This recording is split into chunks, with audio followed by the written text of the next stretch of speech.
No, you don't I need to do the can. video. That's fine. I've seen you now. It is one of the requirements. Obviously, sometimes we ask you to switch on the video simply because you're doing this course with us through distance learning. So sometimes the boarding bodies say, how do you know the learner? Have you seen the learner? So It's that true, kind of stuff true. is absolutely fine. And you can switch off the video, not a problem at all.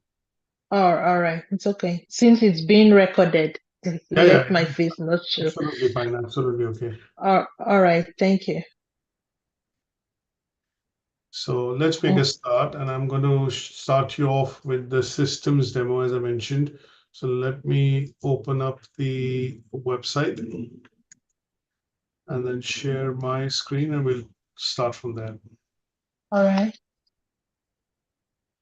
So as you can see here, this for us is a digital campus. It's the starting point where you'd be able to get pretty much everything that you need related to the course and get in touch with people from here. So on the homepage of the website, most of the information is available. Just very briefly signposting it for you. So if you just scroll down under the main banner, what you're going to see is this purple color banner or the violet banner, which basically gives you all the ways that you can get in touch with us. So there is an email, which is a monitored mailbox. So here, generally, you would have somebody responding back to you if you send anything on this email in a couple of minutes, maybe maximum an hour or so. If you need to reach us on the phone, it's the college switchboard, Monday to Friday, 9 to 5 p.m. And you're able to get in touch with most of the coordinators, administrators who are full-time at the college, and they would be able to help you or provide information that you need. Now, we have also added you to the WhatsApp group, which is a WhatsApp group for the course. And there you have all the learners actually studying the qualification at the level 3 diploma in health and social care. So that particular group allows you to place instant messages related to the course, or sometimes, for example, when you're not having the code to join the session, or if you have a query or a question that can be answered either by the tutors, lecturers on the group, moderators on the group, and also sometimes colleagues, who are fellow students who are studying the same course with you. Now, in addition to that, just very briefly showing you the team virtually. So if you go into the About Us section and go to the operations team, although you'll get to meet most of them, at least once or more than once during Zoom sessions, you'll get to meet some of us face to face as well when you come in and attend the graduation ceremony. So those bits would always be there, but just sometimes it's easier for you to put a name and a face to the name, and it makes it easier for you to communicate and obviously build a relationship for the duration of the course that you are actually studying with us. So that's me here. One of my colleagues, Amrita, registrar. She looks after your registration, your assessments, and obviously certification at some stage. Upen is the financial controller. So Upen and her team, which is Heather, she's the accounts officer. So normally, because you're paying on installments, so she would normally send you some reminders on invoice from time to time just to make sure that you are up to date with your payments. Now, in terms of the core people in the team, which will be more hands-on and obviously speaking to you quite often, you have Jill. She's the course coordinator. She would send across normally the Zoom invites, which are planned for each of the units. And when the sessions happen, she would normally send across that email to all the learners. And those would provide you the invites that you click on to be able to join this session to attend lectures. Gartha is one of my colleagues. She's a student coordinator, and obviously she looks after speaking to you once in a fortnight to keep a tab on your progress, understand how the course is going. If you have any difficulties, any problems, you could discuss that with her, and she'd be able to, obviously internally speak to the right person and put that support in place so that you're able to complete the course confidently and achieve the certification. One of my colleagues, Grace, she's the Moodle administrator. She probably don't speak to her quite often. It'll mostly be by emails. She looks after a bit of marketing as well. So if you miss any session, if you need a copy of the recording, you normally place a message in the WhatsApp group to say that I missed this session or can I get a copy of the recording? Obviously, that'll be available from the learner management system, but we normally, for easier purposes, for access, also place such things on WhatsApp group. And also if you need that on email, then she would come in handy and send that information across to you. Aman is one of the coordinators who coordinates, the how you're progressing on the course, but he looks at the overall picture in terms of how you're essentially completing unit after unit and grade, and then finally moving you towards certification. We have one chatbot, or basically David Law, as we've called him, and I'll show you a demo of that. He's the one we have on our website, about 1,000,000 lines of code. And this is able to provide you useful information should you're not able to get in touch with any one of us, either through phone, email, or WhatsApp. Sometimes people are away and you don't get a response and you have a pressing requirement to get that answer. Then you can also ask David on the website, and that is where he would give you the answers to some of your queries and questions. So we'll try that out in a minute. All right. In terms of assessors, we have Reena. She's the lead assessor, so she normally does the marking on your assignments. In terms of lecturers, you'll have a couple of them who will be teaching in the course. So you have Shazia, she teaches the communication unit. We have Dr. Anita, who teaches most of the core units in health and social care. We have Daniel, and obviously these two are your core lecturers who would be teaching, the main units in the course. Things like working in the healthcare structure sector, principles, values, and ethics within health and social care, human growth development. You'll have research project, and then you also have the unit which is related to structure and overview of the NHS. So these units would be taught by the healthcare lecturers because they have knowledge, obviously qualification, and years of experience of teaching those units. One of the units which is personal and professional development within NHS, and within this particular qualification will be taught by Shazia. And you get to see 2 or 3 lecturers, across the course when you're studying with us. Now, there are other people on the on the profile list as well, but obviously they teach different units and different subjects. So assuming if you do functional skills with us later, you'll probably also have lectures from Catherine and Temi and Patricia and Michael, who normally does invigilation for exams. So that's the team virtually. Now, the other thing that I want to quickly show you on the systems is the chatbot that we have on the website. So in some cases, if you have a pressing question and you want to understand, what is it that you want to do or to look at that particular query, you can ask any question here. It normally, when you click on this option, red banner, chat with us, it opens up a new tab, and then it will take you on and it'll allow you to ask a question. Can you think of anything that you want to ask at this moment? Anything that comes into your mind? When are you conducting exams? Okay, so let's rephrase it because there are no exams in this qualification. So I'll ask him a question. Are there, so is there any exam in the ATHE level 3 diploma in health and social care? So you can ask that question, and obviously what it'll do is give you an answer which will be accurate or factual to say, no, there are no exams in this qualification. Assessment is conducted through assignments, and you'll receive feedback on them. If you have any further questions, obviously you can ask and put your name details in, and it'll go to Gartha. And what she would then do is pick up the phone and obviously speak to you or provide you additional information on that. You could ask things like, who are the, just as a point in, I have come, thought in point, which have come to my mind, who are the lecturers in health and social care course, right? So it'll give you an answer, and obviously it'll give you that information so that you know that these are the lecturers who teach, the health and social care qualification between level 3 to level 7. And you'd be able to get those answers pretty much from, David Law or chatbot, as we call it. Now, on the website homepage itself, there are links that you can use and go across to. One of them is our YouTube channel. So when you scroll down to the homepage, obviously click on the social media icons, click on the YouTube channel icon, and our YouTube channel is very simple to remember. It's youtube.com and it's /UK Versity Online, all one word. Now, here we have up to 10,000 videos of sessions that we've conducted so far in the last 8-9 years.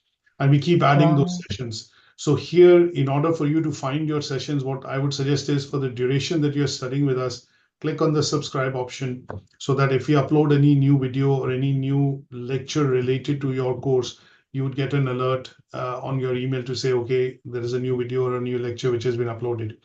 Now, if Okay. you want to go into and listen into some of the lectures from different lectures, because on healthcare, we've over the years had 8 or 9 lectures. 4 of them are full time with us, which is what the names came up. So when we looked at the chatbot, it gave the name of Syed Mazhar as well, who also teaches health and social care. But sometimes you have a requirement that you want to listen to a lecture from somebody else, and in those cases, you can go onto the playlist, and in playlist you need to find what health and social care, because we teach 166 courses and they are across 10 or 11 different subject areas. So what you would need to do is find the health and social care management playlist, and then you click on that, you'd see all the lecture videos that we've recorded and we've uploaded. So there are 452 videos that you can actually get hold of in the health and social care, part of the playlist. Now, all these videos are labeled, nicely, so that you're able to see the name of the unit and obviously go into those lectures. For example, one of the units that you have is Principle, Values, and Regulation in Health and Social Care. So when you click on that, you'd be able to see the full lecture and, what was discussed by the lecturer in that particular session. So this is an add-on function that you can use, because sometimes if you want to listen into videos and sessions beforehand, you can go into and listen into these lectures to do a bit of self-study.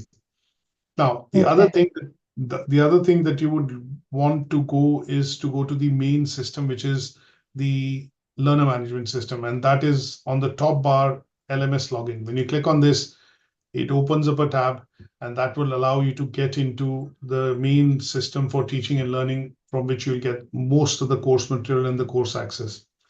Now, when you log into this system, your username is always in small letters and your password is case sensitive. You can reset and change your password after you receive it internally from the system, because it's automatically generated. And once you get that, you are able to then log into the system. So first instance, you got your username and your password, you put that in here, click on this greater than arrow, and you should be able to log into this system. Now, when you log into the system, you are going to be able to see what is called a dashboard. Now, what you would need to do is go into, on the top, My Courses. When you click on that, then it will show you the course that you're enrolled in. Now, in my case, today I've logged in through Andy's login as an administrator because I want to show you the whole system. But generally, when you log in through your side, you'd be able to see the course that you're enrolled in. Now, the other way of going into the course would be, because your awarding body is ATHE, and in ATHE, you're doing the level 3 health and social care course. So if you go from the navigation from the top, choose the second option, that will take you into your course.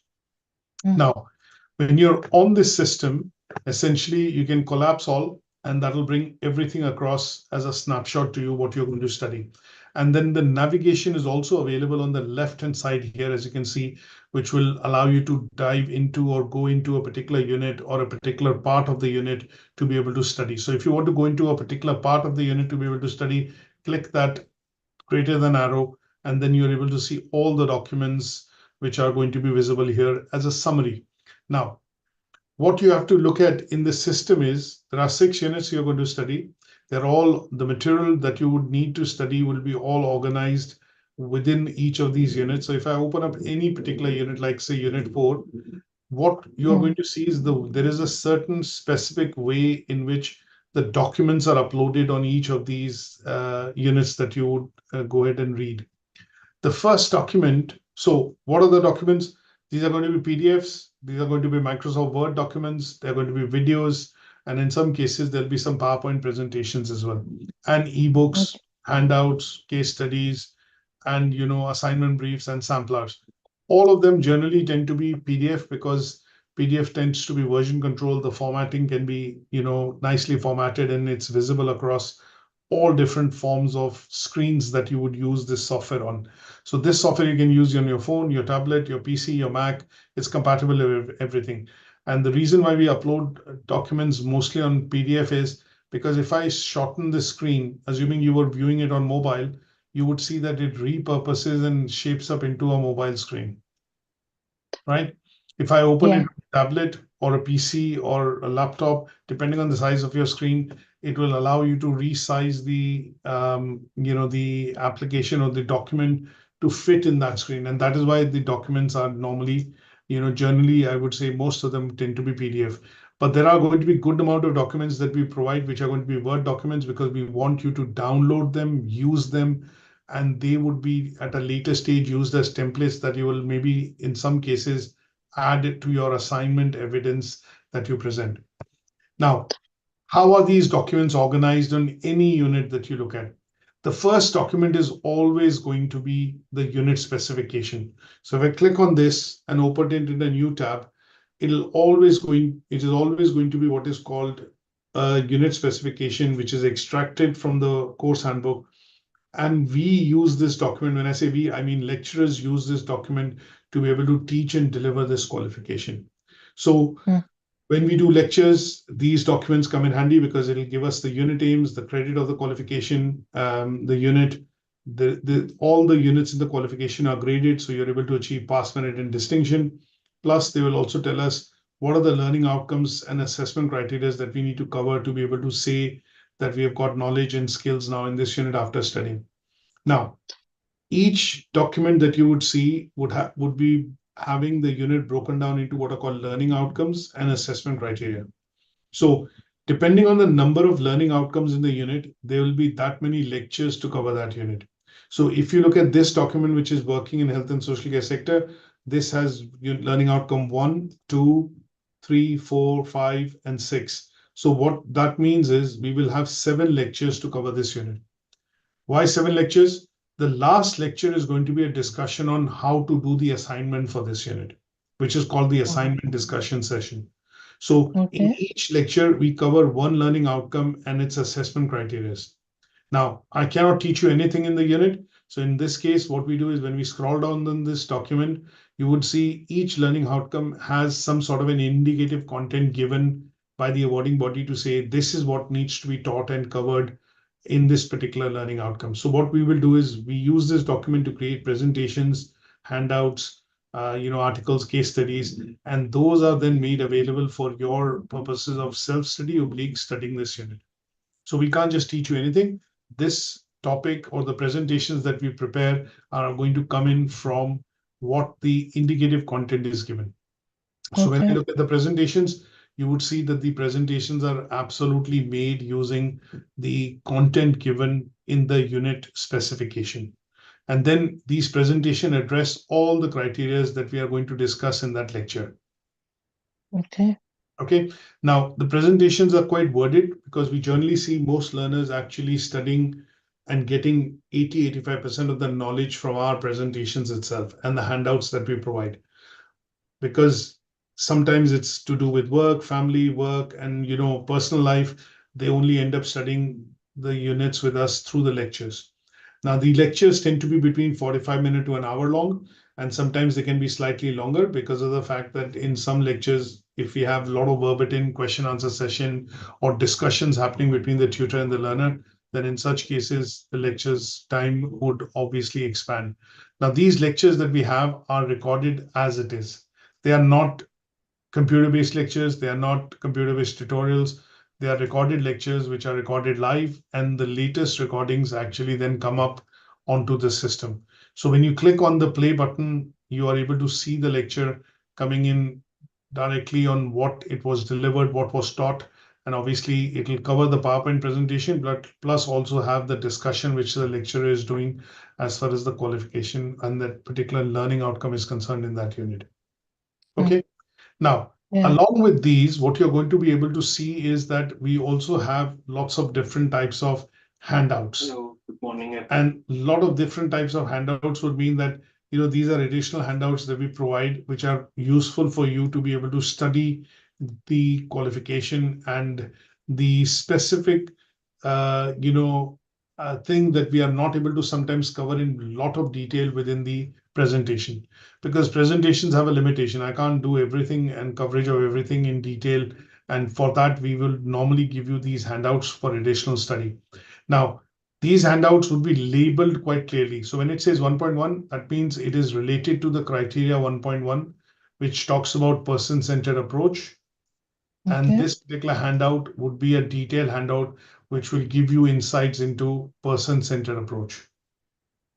Parts of it we have used in the presentation, but a detail of it would be available for you to be able to read and understand why this is important, what is the beginnings of this approach, when it came into the NHS, who invented this approach, and why is it now considered the focal point of services that NHS provides to patients, customers, and any citizen within the UK or anybody who's coming into the UK for this particular, for receiving medical care.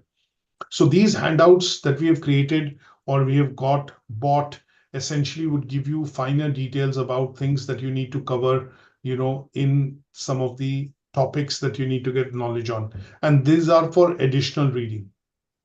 Is that okay? It's okay. Some It's of okay. these tend to be quite lengthy, quite worded, quite long documents. Some of them tend to be case studies. Some of them tend to be short documents of 4, 5, 10 pages. But the idea here is that we want to make sure that you're covering the learning outcome and the topic in great amount of detail. So when you say, I know this topic and I know this unit, that means you know them in detail and you know them inside out. And that is why this additional, material is provided. Okay. Okay. This will also be very useful for you when you do your assignments, because what we don't want you to do is go in and look for work and look for evidence on Google or other sources, because that will increase similarity and plagiarism. So why we provide these handouts, case studies, articles, ebooks, and additional reading material, which is coming as documents or short format, concise documents, is you are able to use this and reference this in your assignments rather than blatantly copying material from Google or other sources. Okay. Is that okay? Now, yeah. And then you have, after these, you have lectures which are recorded, you have presentations of each of these lectures, and you would generally see that as the unit is being taught, the presentations are replaced with the latest lectures and latest versions of the presentation. And sometimes they will have a word new next to it or 2024 next to it, because we don't want you to read into something which is, or listen into something which has been recorded a number of years back or a number of months back. And we teach and deliver this qualification at least, 6 to 7 times in the year.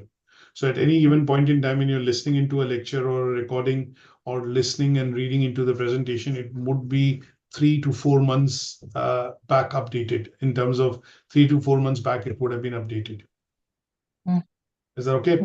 Now, towards the end, in all the units, you will also find an assignment brief and an assignment discussion session, and there will also be a sample assignment that we will provide you. Now, what is a sample assignment? A sample assignment is an assignment which would have been submitted by the learner for you to have a look in terms of what this unit's assignment, when you submit, would look like, what is required to be compiling the assignment, what kind of efforts you need to put in to write the assignment, how do you do the task, and how detailed the work has to be able to secure a merit or a distinction or a pass in the unit. These are provided for reference purposes only, but you are going to be obviously attempting and going in to basically attempt the assignment brief, which we provide on the day of the assignment discussion session. So those assignment briefs, we keep rotating, keep changing. And these are briefs which awarding bodies also sometimes change every year, because they do not want secondary plagiarism to happen in the market. Okay. Is that okay? Now, it's okay. This kind of a layout that I'm showing you right now would actually go across throughout all the units that you are going to look at. Now, this is an assignment brief that I've just uploaded here for this unit. So when you do complete the discussions and the lectures with the of this unit with the lecturer, you at some stage would be doing this assignment, which would be helping you achieve this particular unit with a particular grade that you're wanting to hit for this unit. Okay. Is that okay? Now, let me just go in and show, say, any other unit. If I open unit 2, again, the same layout would follow. You have the unit specification, you have a sample assignment, you have some of the study material. In some cases, you would have the lectures and presentations pretty much starting off straight away, assignment discussion session, and when the unit is further taught in detail, the lecturers will continuously keep uploading material which will be useful for you to study this unit and obviously, go in and master and gain knowledge from this unit. Mm-hmm. Is that okay? Yes, okay. So this is all about the systems in general. So what you're looking at primarily when you get access, and I think you have access to this system now. So when you get access to this system, and today you'll be getting hold of the schedule for which unit you're going to be starting the lectures this weekend. That'll come to you from Jill. And once that happens, what you're going to see is obviously that unit is going to be taught for the next few days and weeks by the lecturer, depending on the number of learning outcomes, and you'll be joining lectures via Zoom to be able to study that unit. You're obviously able to read ahead into the unit, study at your own pace as well, because the whole course is available. So should you decide to do so, you can also start a bit of self-study because the material is available to you through the Moodle. Is that okay? Yeah, that's fine. It's okay. Good stuff.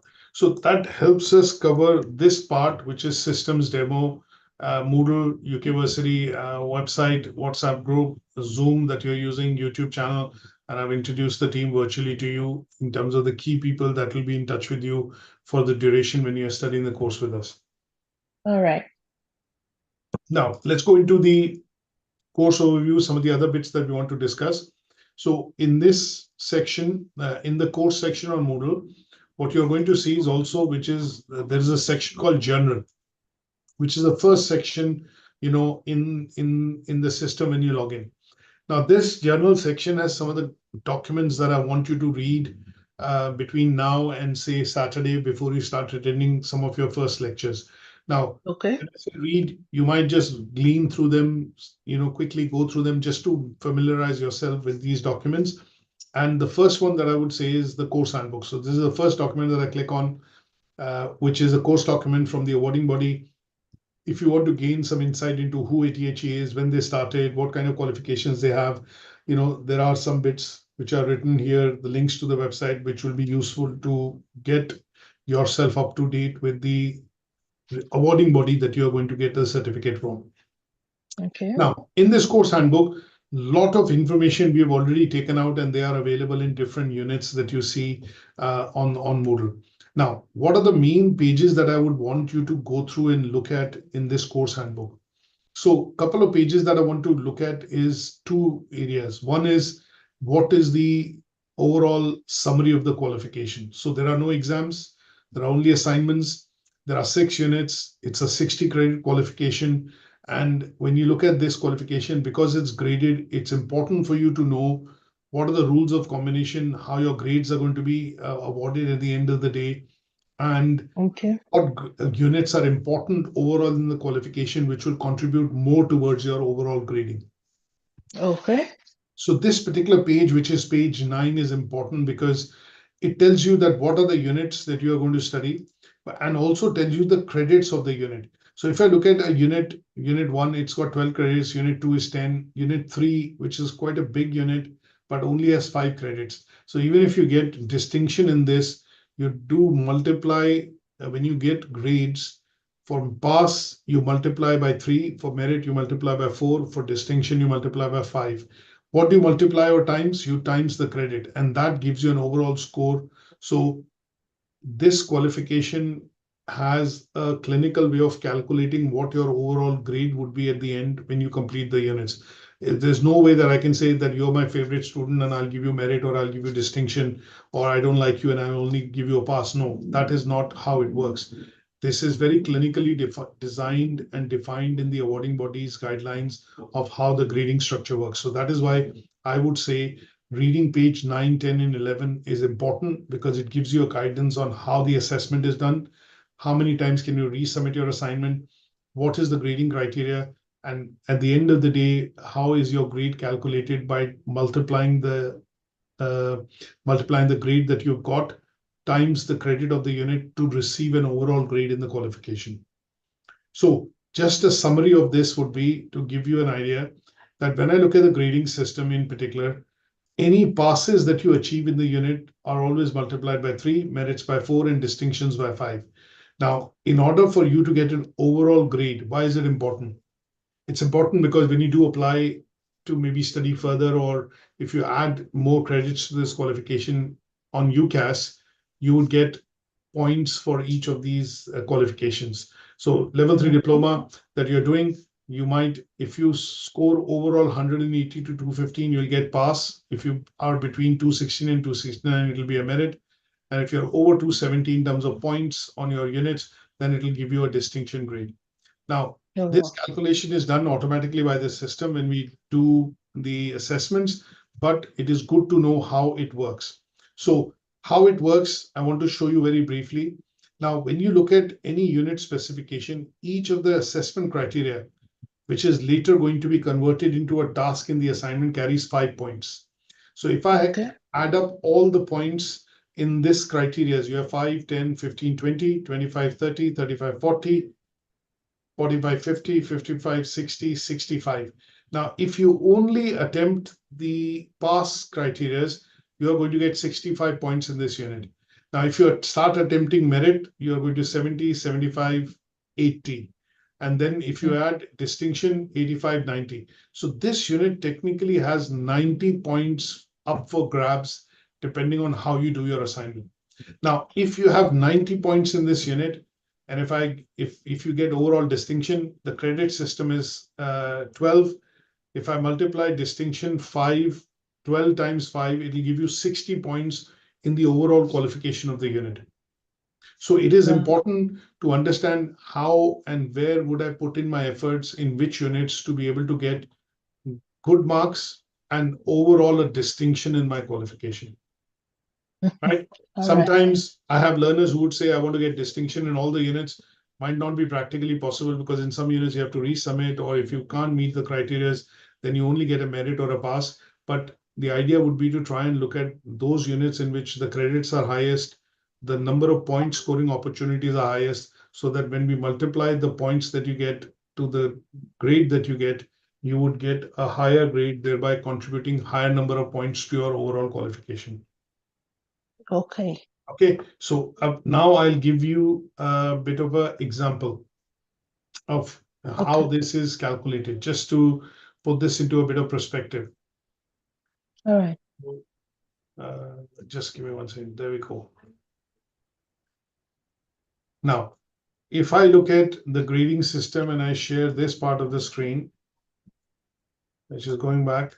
So assuming if a learner does this qualification, and in this qualification, they achieve these grades as far as units are concerned. So you have unit 1, you've achieved a merit. So 12 credits multiplied by 4 takes you to 48. Similarly, when you look at unit 2, you again get a merit and it's 10 credits. You multiply by 4 because the multiplier is 4 for merit, 5 for distinction, and 3 for pass. You calculate the total points that you get. Now, if I add 48 plus 40 plus 20 plus 60 plus 30 plus 24, it will give me a particular overall score. So that is 88. I've got so 40, 40, and 60. So you've got 140, 148, 168, 198, 198 plus 4, 202, 222. So you're getting 222 points. Now, if I take you back to the grading scale of 222, assuming you scored these overall points in the qualification, what grade would you get would be calculated using the qualification grading criteria. So you're between 212 to 220, 269. That means you are looking at a merit grade overall. Merit. Right? So it is important sometimes to do this calculation at your end when you start reading into the units and try and achieve the highest possible grades so that you are able to make the highest grade in your qualification. Okay. Right? So this part of page 9 to 13 are important because this gives you a perspective on how your grading will happen. Now, the other bit that you have to look at now is that nowadays, because of coming in of ChatGPT and AI software, a lot of us can write stuff using AI. So malpractice is considered very serious. And obviously, every assignment that you submit would be going through 2 scans. One is a plagiarism scan for similarity. And the second one is going to be, a scan to check whether this has been written by AI or not. Now, when we do that, it is quite important for you to also understand that your similarity and plagiarism has to be less than 20%. And when you look at, let's put it this way, when you look at your AI option, that also has to be less than 20%. Now, if in certain instances we do find that your reports are showing more than 20%, then what will happen is you will get the report back from us to say that, okay, you need to paraphrase, you need to look at, for example, paraphrasing and referencing the work to be able to reduce the similarity in your assignments. And that is going to be very, very important, because at the end of the day, the work would not go through certification because it is not meeting the guidelines and the criteria. So if I show you some examples of how these reports would look like, this is how your plagiarism report looks like when we scan. So it's a traffic light system. It tells us where you're getting the work from. As long as it is less than 20%, which is showing 3% here, that is absolutely fine. There is no problem with that particular report. But it shows in a traffic light system where the work has been copied in red, where the work is fine, which is in black, and in which places the work is copied, but you have referenced it, and there is a Harvard referencing system applied. So in such cases, anything less than 20% would be acceptable. Now, when I look at this same assignment and I look at showing you a plagiarism, instead of plagiarism, a AI report, this is how the AI report would look like. And this says that the assignment is written 18% by human, plagiarism is 16% overall, and that would mean that this is still acceptable and it'll go for certification. So for every assignment that you submit, we have to do these 2 scans. If we do find they're higher than 20%, you will get a report back, and there'll be some guidance and instructions in terms of how you paraphrase, reference, and that would be required to be done in order to get this unit passed and graded. Is that okay?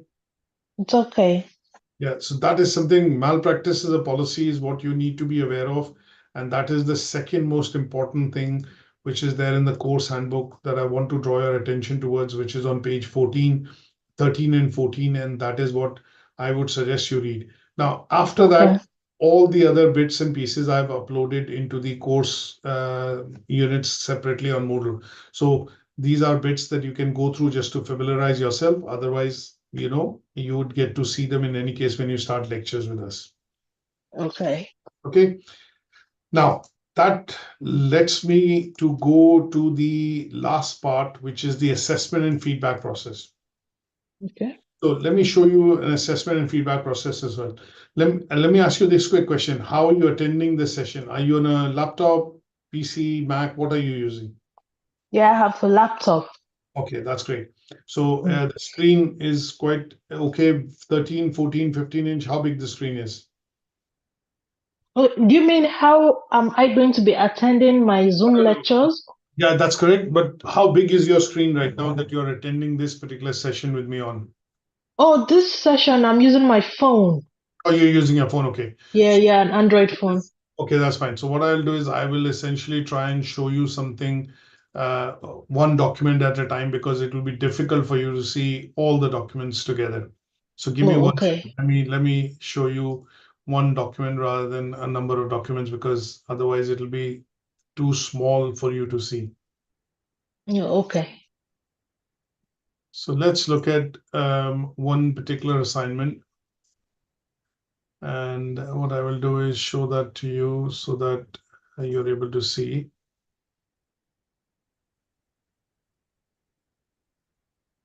Now, for a minute, what I'm still going to do is show you a bit of a screenshot of a couple of documents so that you're able to see and get a perspective in terms of how the assessment feedback process works. All right. And so that's my full screen.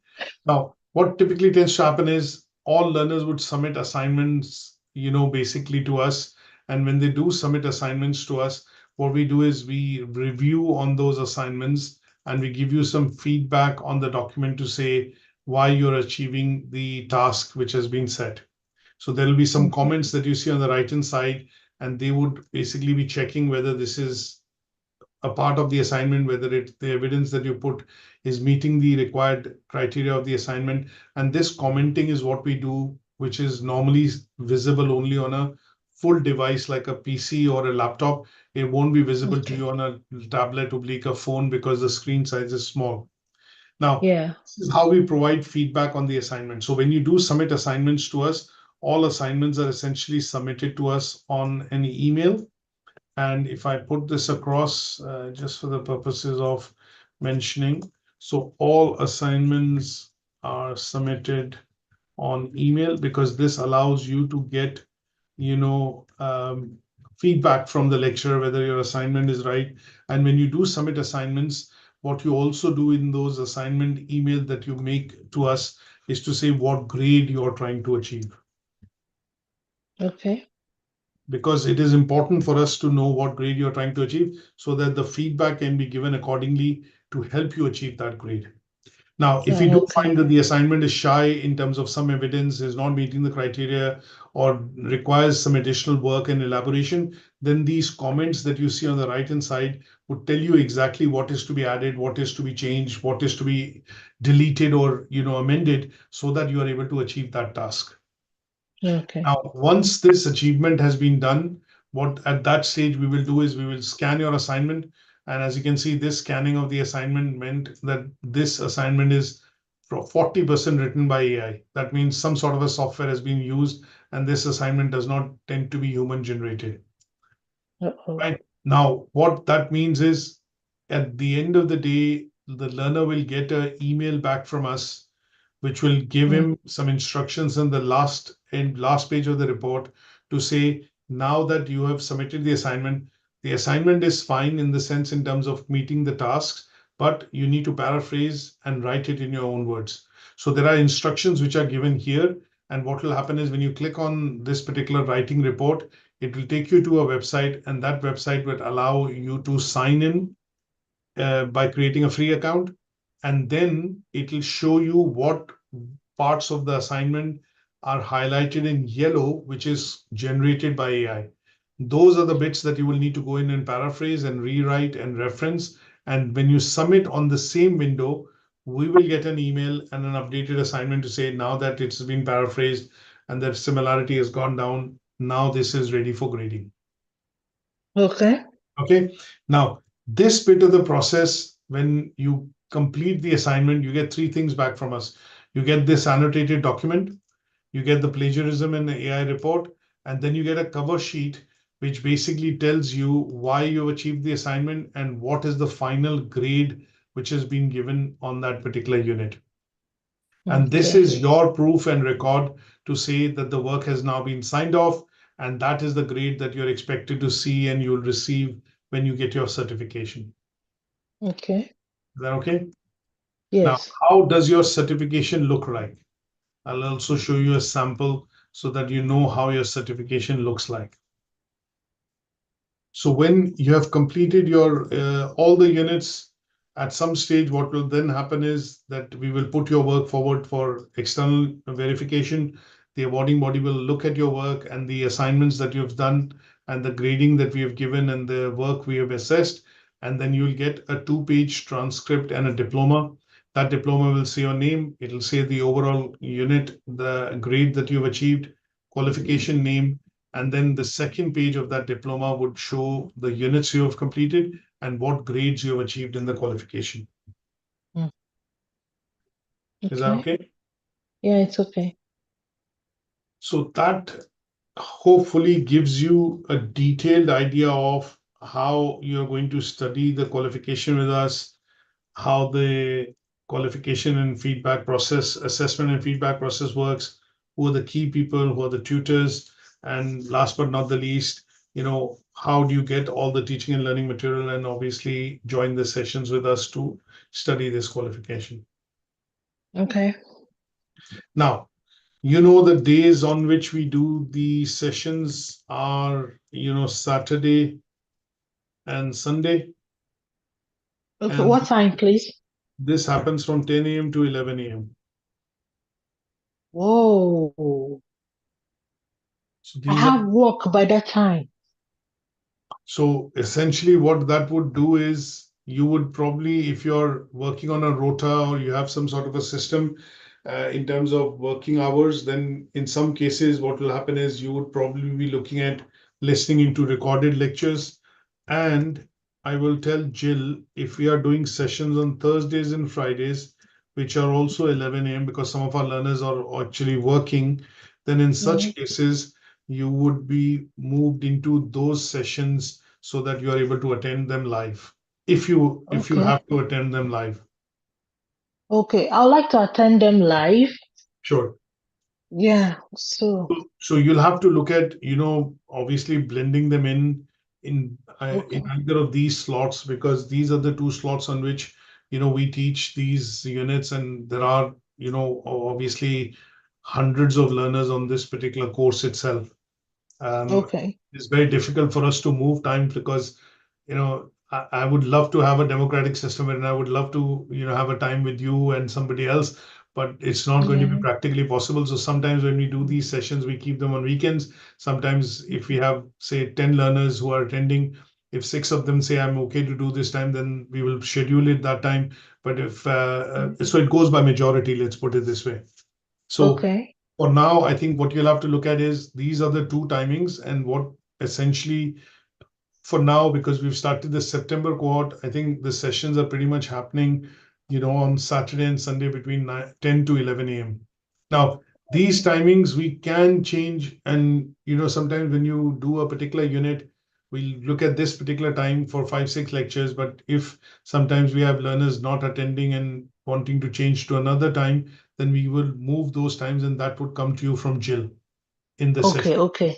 But that Okay. is That's something fine. that she will inform you on. All right. All right. That's fine. Is that okay? Yeah. It's So, okay. so apart from that, I think from our side, you would have had an enrollment letter that you would have received. You would Yeah. also have a registration confirmation which has come in. You have access to the system, to the Moodle. And the last thing that Yes. you're going to get today, between today and tomorrow, would be the session invites to start doing the sessions. Oh. Okay. Is that okay? All right. Yeah. That's okay. Yeah. I have a question. Yes, go ahead. Yeah. What's the full meaning of ATHE? I thought is it the same thing as the NVQ Right. level 3? Yes. So basically, when you're studying right now in terms of the qualification, there is Yes. framework that you need to be aware of. And when you say NVQ or when you say RQF or QCF, these are what are called frameworks that you normally have wherein the qualifications are written. Oh. Now, when you look at the framework, which is NVQ as a framework was discontinued, by off-call, I think way back in 2015, as you can see here. Oh. So Okay. because, in the olden days, I would put it this way, a lot of qualifications were assessments which were done at your location, at your place of work. So it didn't Yes. require what are called endpoint assessments. So those have now been changed to what are called apprenticeships, which, government is offering. Now, the NVQ framework got changed into what is called RQF, Regulated Qualification Framework. So all Okay. Yeah. qualifications that you study after 2015 in the UK are what are called RQF. But because Mm. sometimes, it's the same things, that these terms and terminologies become generic, and we do keep Yeah. remember and we keep using them. So that is why, NVQ, people remember more. Still. But actually, the new qualifications are all now RQF, Regulatory Framework Qualifications. So Oh, okay. Oh. so anything that you study, as you can say, it says regulatory framework supporting NVQ was withdrawn in 2015 and replaced by RQF. Although the term NVQ may be used in RQF qualifications if they are based on occupational standards. So what you're actually studying with us is given in the course handbook of ATHE is a RQF qualification which has vocational components in it. That means you're not theoretically learning everything, but you're also learning the practical aspects of the qualification, which are going to help you develop skills required to work within the sector. Okay. All Okay, right. Now I understand. right? So sometimes when Yeah. people say I want to do NVQ, NVQ is not Yeah. simply because NVQ is now an old framework. And the other thing is that NVQs, when we look at qualifications, they will have things like tests, exams, observations. They will also involve, for example, sign-offs from your supervisor or your manager. But those qualifications are now morphed into what are called apprenticeships, which the government is providing, and those are longer duration qualifications. So if you were to do the same course by apprenticeship, you would be probably studying this course for 18 months. And that Wow. would mean that you would work in a location, you would study the course 1 day a week, and your employer would give you 5 hours off on a particular day to study the course with the provider. But generally, your learning on the course will happen from the experience that you gain by working in in that location. So Okay. Now I understand. now on to apprenticeships, and apprenticeships to a certain extent are also moving to what are called T levels in 2025. So there are changes which are happening, and the government is keeping in track and implementing these changes in education, because as things are moving, technology is coming in, requirements in the field are changing. So government and Ofqual is the Office of Qualification, which approves all these qualifications for colleges and universities, and that is why it is acceptable globally.